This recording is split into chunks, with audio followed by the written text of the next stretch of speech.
Ironheart is the latest series in the MCU and the culmination of Phase 5. This is bringing that section of the storyline to a close, and all episodes are now streaming on Disney+, and I'm here to talk to you guys all about it. Riri Williams was introduced to us in Black Panther: Wakanda Forever, played by Dominique Thorne, and in this you continue her story after the events of that movie, as she is very much still working on making her own suit of armor that can honor the legacy of what Tony Stark created with his Iron Man suits. However, she's constantly met with roadblocks along the way, some things that she wants to accomplish but she can't accomplish, and certain, mistakes that are made in the process of getting to that point. However, when she meets the Hood, played by Anthony Ramos, who has a team of highly skilled thieves in order to carry out some big jobs, eventually she gets entangled with them because it could be advantageous to what she wants, but it also leads her down a path of meeting some people who are less than savory, and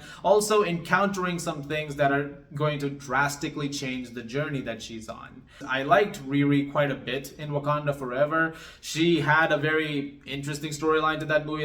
She is essentially the driving force of what's going on between Wakanda and Talokan, and eventually, the end of that movie as she's helping Shuri take on Namor. And I thought Dominique Thorne did a really great job in that movie.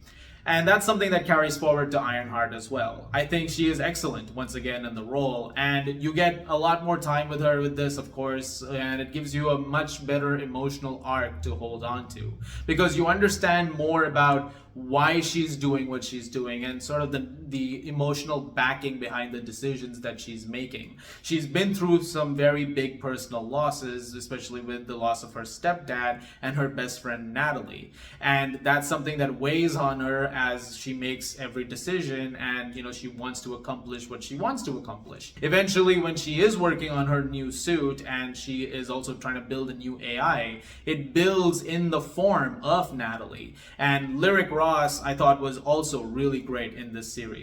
It actually leads to my favorite part of Ironheart, which is the dynamic between Riri and Natalie. This is something that I've read a few Ironheart comics. I always really liked the back and forth between Riri and Natalie, and that's something that they did a really great job of with Ironheart in this series. I thought over here that same dynamic is very much present, and the scenes between them, when it just focuses on them, I thought they did an exceptional job with.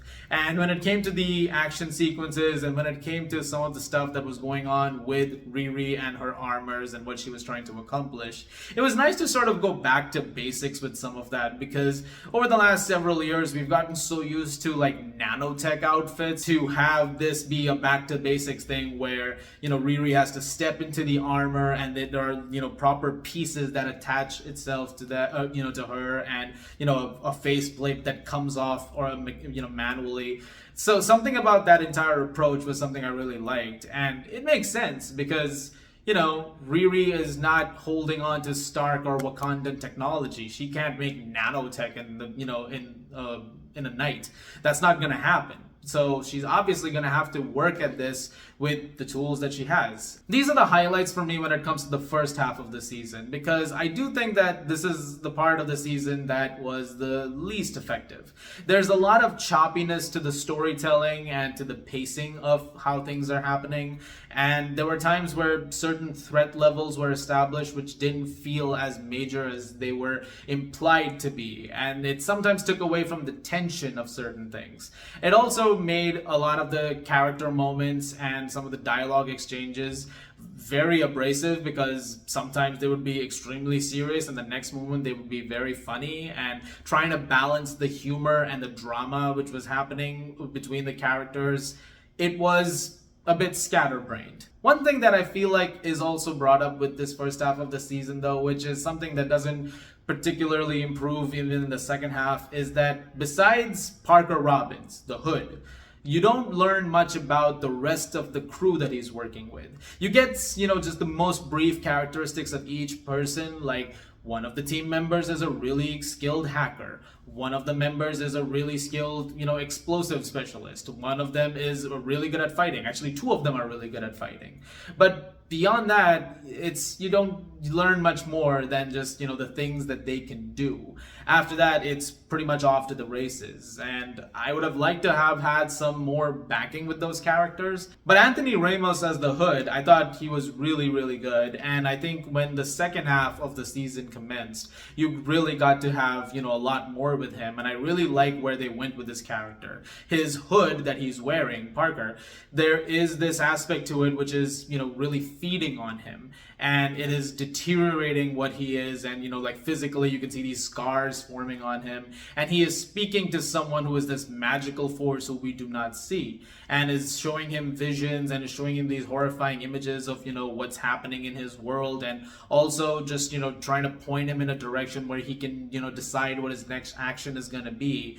And one of those actions is that when a heist goes wrong and Riri takes on his cousin John, who is trying to make the mission happen and essentially, tries to kill her, she eventually gets away and John dies. And so one of the visions that he has points him to Riri. And so Parker's like, we gotta kill Riri. And so he sets the entire crew on her. But as all of this is happening, Riri working on the tech that she has with the help of Joe McGillicuddy, played by Alden Ehrenreich, at least for a while, that's his pseudonym. His real name, as it's eventually revealed, is Ezekiel Stain. And as soon as I found out, because you see that he has a bag of ashes labeled Obadiah, I thought to myself, man, there's no other Obadiah, right? There's only the one guy in the entire MCU with that name, and that's something even Riri makes note of. To have him be the son of Obadiah Stane from the first Iron Man movie was interesting. He's trying to turn over a new leaf, not trying to be what his father was, because Riri thinks, hey, the world was told he died in a plane crash. It's like, no, he was Ironmonger. He was trying to fight Tony Stark, and he got killed in the fight. And the fact that he's trying to be something different, but inadvertently that doesn't really work out, and things do go a little bit south for him. I thought Ehrenreich did a really good job as the character, and I like what he brought to the table. We're clearly not done with him. There is more to come with him because they've clearly set up more for him in the future. And I'm very interested to see what that would be like because, we get a glimpse of his abilities and these electric powers that he has, which he's fighting off Riri with in the 5th episode. How it eventually leads to the finale is great because Riri has also been dabbling with magic throughout this entire thing. And with this girl, Zelma, who has her own magical powers, who I thought was another highlight of the season, by the way. Eventually, when she incorporates that into her new suit and she goes to take on the Hood and Zeke one more time, that entire, sequence is great, but it also finally answers the question of who exactly Parker is talking to. And I really like how they eventually bring in the devil in the details, so to speak, to talk with him and reveal exactly how he's been behind everything. And this particular man, played by Sacha Baron Cohen, is this mysterious figure who makes a deal with Parker that I'll give you whatever you want. I thought they handled this really nicely because it also did a great job of bringing together one thing that has been going on this entire season when it comes to Riri's arc, as well as Parker's arc, which is that it's not about, wanting to be something better than you are. It's the tragedy of getting to that point. The entire idea of making a deal with the devil is that if you do that, you're going to lose something of yourself. Now, this man says, hey, you're not going to lose anything that you're, nothing that you're not, going to miss. Like, whatever is gone is gone. But it's essentially implying that you're going to lose your soul in all of this. But it is the tragic part of it that in order to get to that side of greatness, you have to make some very drastic decisions. And the way that Parker goes about it, wanting the riches of his father who essentially abandoned him, and then, wanting to be greater than that, it comes with its own set of tragedies, which is that he loses the people closest to him. When Riri meets this man, it's a very similar thing. It's like, hey, I can offer you something that you want. And when she asks who he is, he reveals I go by many names, but you can call me Mephisto. Now, this is something that a lot of people have been waiting for. Ever since WandaVision in 2021, the fan theories about Mephisto coming into the MCU have been all over the place. And it has been a long time coming, this particular reveal.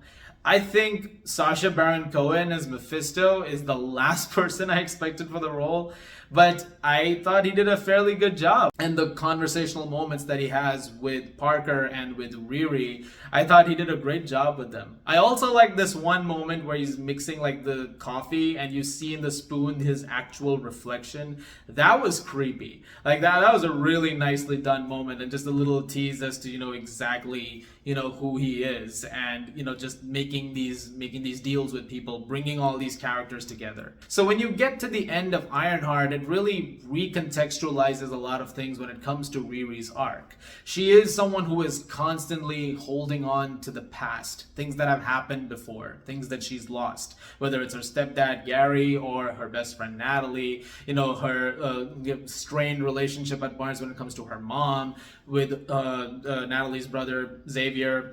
Everyone, it feels like it's like on thin ice with her. And even though she constantly tells herself that the past is the past and she's gonna let it go, Mephisto more than catches on to that fact that it's like, no, it's gonna gnaw at you, it's gonna keep coming at you, and essentially offers her a way out of that. With the big thing being that Natalie, which she lost as an AI in the whole magic transference that she was doing, is back to life. And you can see towards the end that the scar appearing on Riri's arms, which is basically giving away the fact that she did make that deal, but she's also trying to find a way out of it. And so I think that towards the end, it really does find its stride as a series. But I do wish that the second half, I wish the second half was also the first half, in terms of quality. Unfortunately, it isn't quite that, and I think that because the first half suffers as much as it does when it comes to a lot of the aspects that I thought were really good in the back half of the season, I think that it makes for a show that is a decent watch overall, but I think it could have been a whole lot better. And I really hope that after this, the whole 6-episode thing is kind of done and over with, because while there are some good things over here, you could have had a lot more time to explore some of this, and 6 episodes just doesn't really do it when you're, bringing in major characters like this and trying to tell bigger stories with them. I'm gonna give Ironheart a B. So let me know what you guys thought of Ironheart in the comments down below. If you've already seen it, what you think about it, and what you're excited to see once Phase 6 of the MCU commences in a few weeks' time. Fantastic Four First Steps is right around the corner. I'm very excited to see how that's gonna go down. And guys, thank you so much as always for watching. It really means a lot to me. Look forward to more videos very, very soon. And as always, if you like this, please do subscribe, and hope you guys enjoy the show.